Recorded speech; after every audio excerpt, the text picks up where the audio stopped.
que a dívida pública fica com a maior fatia dos recursos do orçamento federal? E por que há tanta resistência à realização de uma auditoria dessa dívida? Nesse vídeo vamos falar do sistema da dívida. O sistema da dívida é um dos 4 eixos do modelo econômico errado que atua no Brasil e que só produz escassez. Depois de diversas investigações sobre o endividamento público no Brasil, tanto em âmbito federal como dos estados e municípios, e também investigações do endividamento público em outros países, eu criei essa expressão sistema da dívida para caracterizar o funcionamento do endividamento público às avessas. Em vez de aportar recursos ao orçamento público e garantir investimentos de interesse da população que vai pagar a conta, o endividamento público tem funcionado de forma invertida, como um contínuo ralo de recursos que se destinam principalmente ao sistema financeiro. O estoque da dívida cresce, como vocês podem ver aí no gráfico, porém, o dinheiro vaza diretamente ao setor financeiro, em vez de chegar ao orçamento público e viabilizar investimentos. Essa ausência de contrapartida em investimentos é a principal característica do sistema da dívida. E essa característica foi declarada pelo próprio Tribunal de Contas da União em audiência pública no Senado Federal. Vamos assistir? Que era de quanto esse aumento da dívida pública, quanto foi destinado a investimento, né? Verificou-se que no orçamento, isso é informação do próprio Tesouro, nenhuma despesa de investimento, carimbada com a GND de investimento, foi custeada com emissão de títulos. Quer dizer, até aí nenhum investimento foi feito com recursos da emissão de títulos públicos. Mas houve investimento via BNDES. Então, as emissões feitas, as emissões diretas que não passaram pelo orçamento, feitas via BNDES, de 450 bilhões, né? Elas são consideradas como investimentos. Aí no Brasil, a maioria delas, né? Vamos tentar. Viram? Contrapartida zero. Aqueles 450 bilhões de reais a que o TCU se refere, que foram repassados ao BNDES, 443 bilhões já foram devolvidos ao Tesouro. Ora, se não tem havido contrapartida em investimentos públicos, para que tem servido a dívida pública no Brasil? O que é que tem feito o estoque dessa dívida explodir? A dívida tem crescido em decorrência da atuação de vários mecanismos financeiros, principalmente mecanismos da política monetária suicida do Banco Central.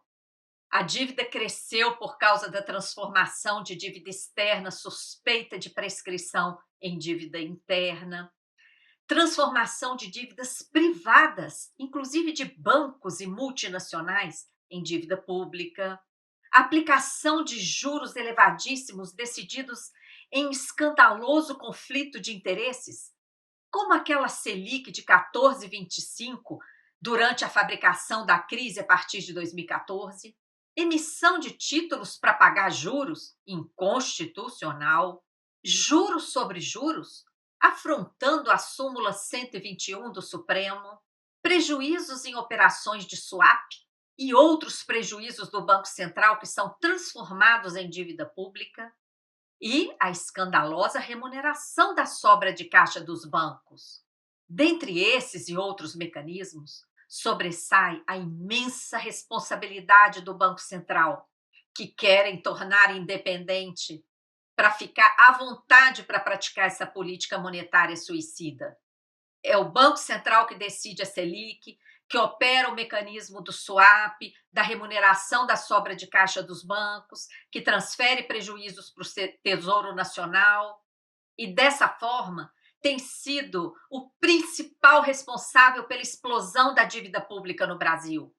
Você pode ver mais sobre a crise fabricada e sobre a política monetária do Banco Central nos vídeos 12 e 14 dessa campanha É Hora de Virar o Jogo. É por causa desses mecanismos do sistema da dívida que o estoque da dívida pública explode. Só neste ano de 2020, de janeiro a agosto, a dívida bruta do governo geral cresceu 890 bilhões. O volume de títulos usados nas operações compromissadas, que são as que remuneram a sobra de caixa dos bancos, cresceu nesse mesmo período de janeiro a agosto de 2020, 645 bilhões. Vejam bem, de um crescimento da dívida bruta de 890 bilhões, 645 bilhões corresponderam a títulos usados para remunerar a sobra de caixa dos bancos. Essas operações compromissadas, que funcionam como o overnight, atingiram 1 trilhão e 600 bilhões em agosto de 2020. É aí que está o problema. Só não vê quem não quer. Essa remuneração diária da sobra de caixa dos bancos, realizada através do abuso das operações compromissadas, tem sido a principal responsável pela explosão da dívida pública no Brasil. É por isso que estão querendo sacramentar essa remuneração através do projeto de lei 3877 de 2020, que cria o mascarado depósito voluntário remunerado. Como tratamos no artigo, temos dinheiro sobrando para doar aos bancos? Tem também uma live sobre isso e o vídeo 18 da campanha É Hora de Virar o Jogo. Outra mentira que tem sido repetida desde a crise fabricada a partir de 2014 é que a dívida pública estaria financiando os gastos sociais. Vejam esse diagrama que desmascara essa mentira. Você pode ver aí que de 2014 a 2020, 1 trilhão 810 bilhões foram transferidos de outras contas do orçamento federal que não a dívida pública. Outras contas, outras fontes de recursos que poderiam ter sido destinadas a gastos com direitos sociais, gastos com educação, saúde, etc. No mesmo período, 908 bilhões foram destinados de fontes advindas da dívida pública para o pagamento de gastos sociais. Observem o saldo. Enquanto 1 trilhão e 800 bilhões saíram de fontes que poderiam se destinar a gastos sociais, 900 bilhões saíram da dívida para gastos sociais. Entenderam a jogada? O saldo 900 bilhões corresponde a recursos subtraídos dos gastos sociais para pagar a dívida. Então, é o contrário. Não é a dívida que está financiando os gastos sociais. São recursos que deveriam financiar os gastos sociais que estão sendo desviados para pagar a dívida pública. Os gastos sociais nunca foram responsáveis pela explosão do estoque da dívida. Antes da crise fabricada, de 1995 a 2015, nós produzimos 1 trilhão de superávit primário, ou seja, gastamos 1 trilhão a menos do que arrecadamos. Apesar dessa economia forçada, o estoque da dívida nesse mesmo período, de 95 a 2015, saltou de 86 bilhões para 4 trilhões. O que é que fez a dívida explodir? Evidente que não foram os gastos sociais, que estão embutidos aí nesse cálculo do superávit. A dívida explodiu por conta dos mecanismos do sistema da dívida, principalmente os mecanismos operados pela política monetária do Banco Central, que quer ficar independente para continuar aprofundando esses mecanismos que provocam danos absurdos a toda a economia nacional.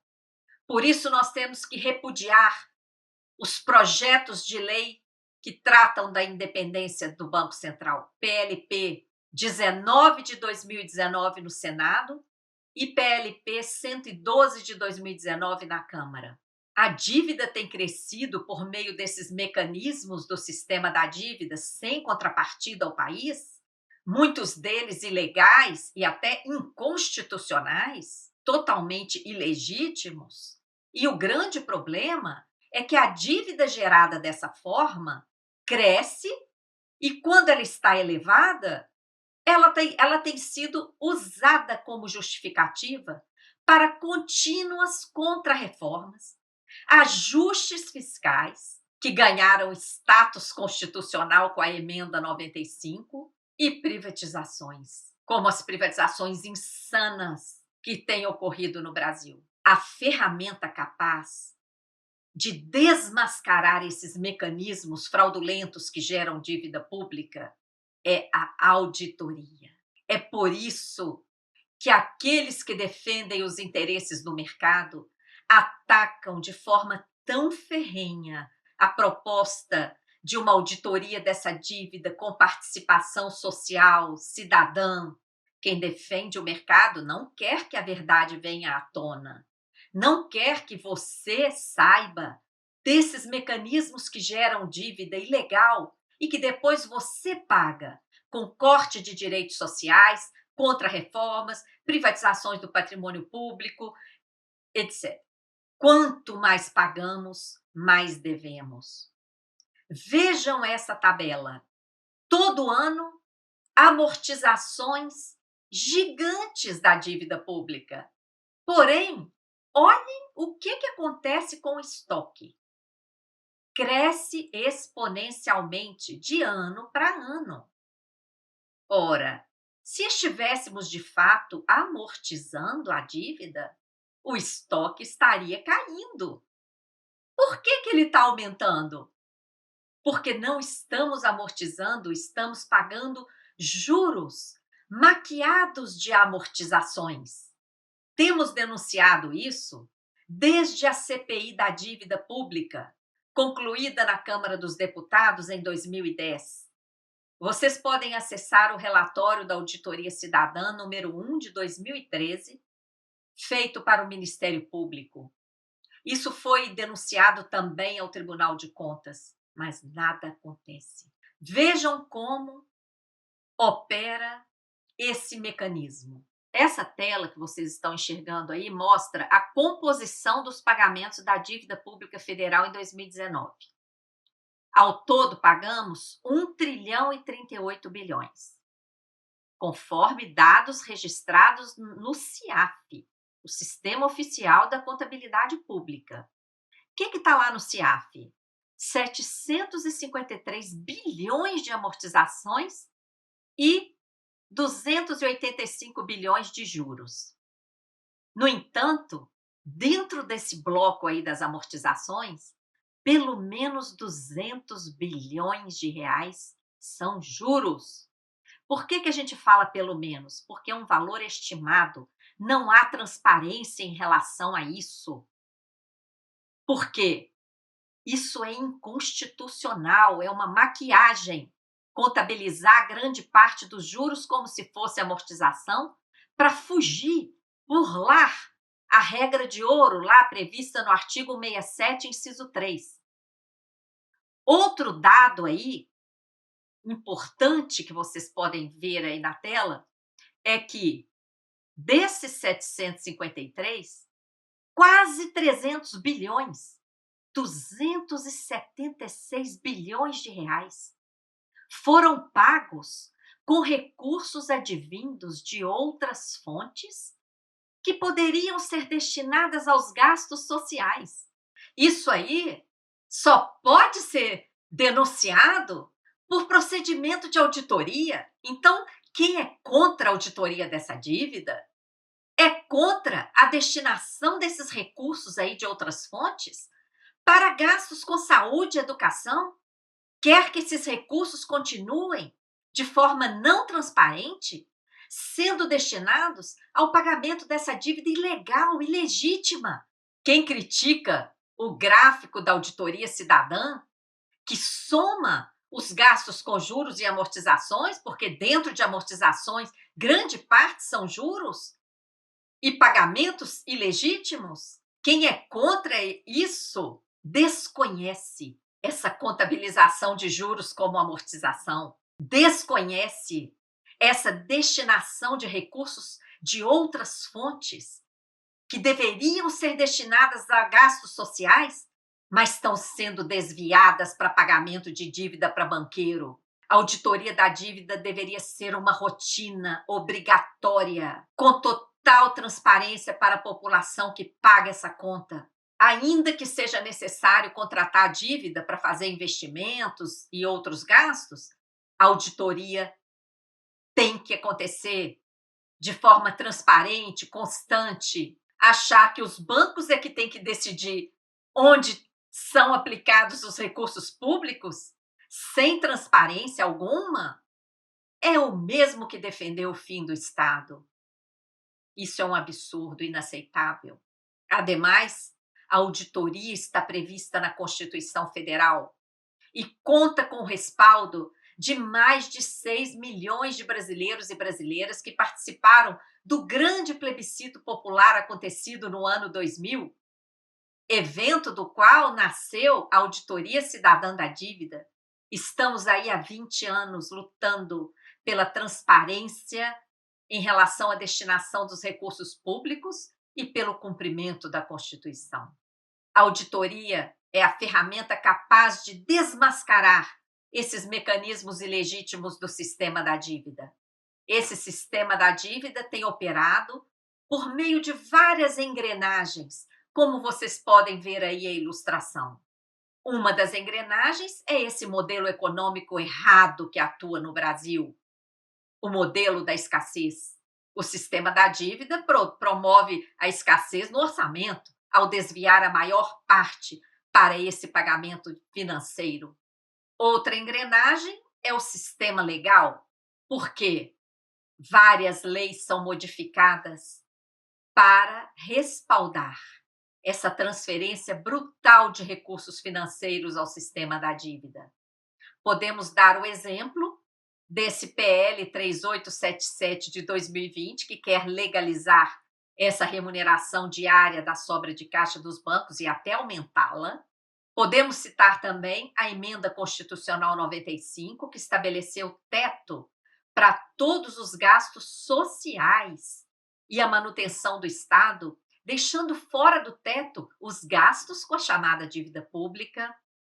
Outro exemplo é a Emenda Constitucional 106, que autoriza o Banco Central a comprar papel podre de bancos sem limite, o que será pago às custas da geração de mais dívida pública, podendo alcançar trilhões de reais, além de outros exemplos atuais, a PEC 32, entre outras. Outra engrenagem é o sistema político, que aprova essas leis, que encaminha essas leis, que favorecem o sistema financeiro, em detrimento do atendimento às necessidades sociais urgentes do povo brasileiro. A corrupção é outra engrenagem, porque a corrupção é intrínseca a esse modelo que financia esses mecanismos fraudulentos que geram dívida pública para o povo pagar com tanto sacrifício social. Outra engrenagem é a grande mídia. Vocês já viram alguma crítica ao sistema da dívida na grande mídia? Nunca.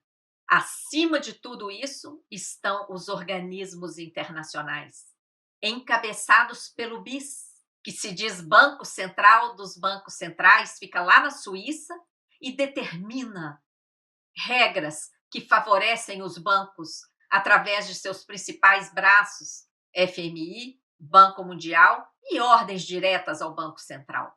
Afinal, quem manda no Brasil. Esse conjunto de engrenagens atua de forma conectada e tem garantido o desvio da maior fatia do orçamento federal aos bancos através do sistema da dívida.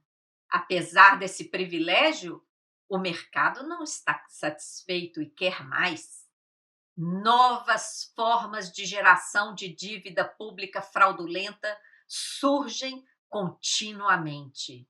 Um dos exemplos atuais é a chamada securitização de créditos públicos, que faz um verdadeiro aborto de recursos públicos. Funciona como um consignado, ferindo toda a legislação de finanças do país. Uma vergonha. Esse esquema está virando um modelo de negócios, como temos denunciado. Vejam esse diagrama. No caso da PBH Ativos SA, em Belo Horizonte, e outras empresas criadas para operar esse esquema da securitização, contribuintes pagam seus tributos na rede bancária, mas os recursos não chegam completamente aos cofres públicos. Grande parte dos recursos é desviada no meio do caminho, por fora do orçamento, para pagar a dívida ilegal gerada por esse esquema. Esse pagamento por fora afronta toda a legislação de finanças do país. A coisa é tão escandalosa que a dívida gerada por esse esquema sequer é contabilizada como dívida pública.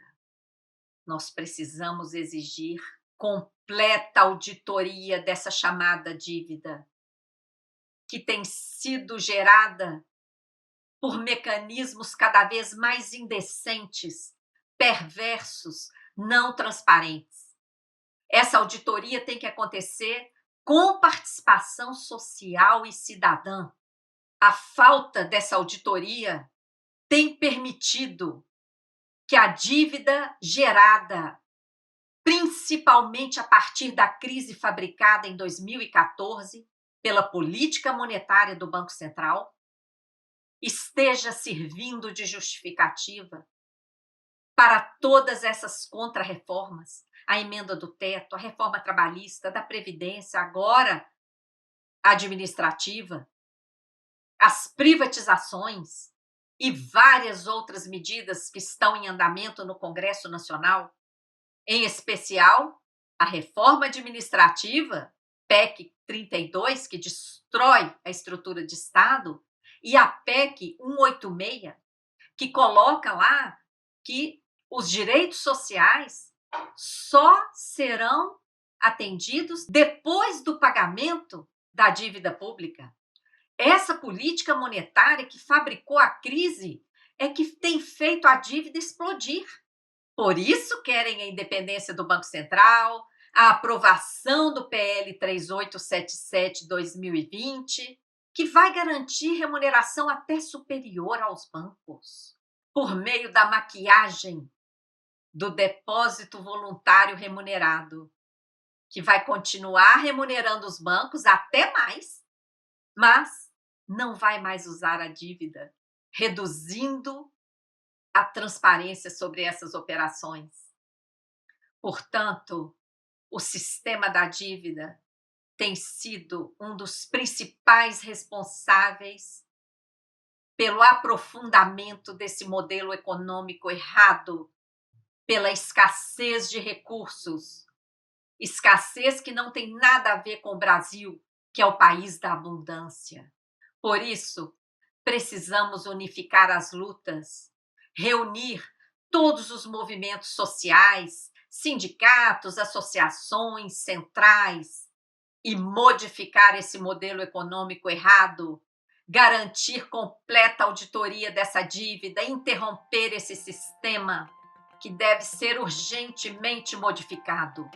É hora de virar o jogo, rever este modelo econômico errado que tem atuado no Brasil, reivindicar que a imensa abundância que existe em nosso país esteja presente na vida de todas as pessoas, garantir o nosso desenvolvimento socioeconômico com muito respeito à natureza.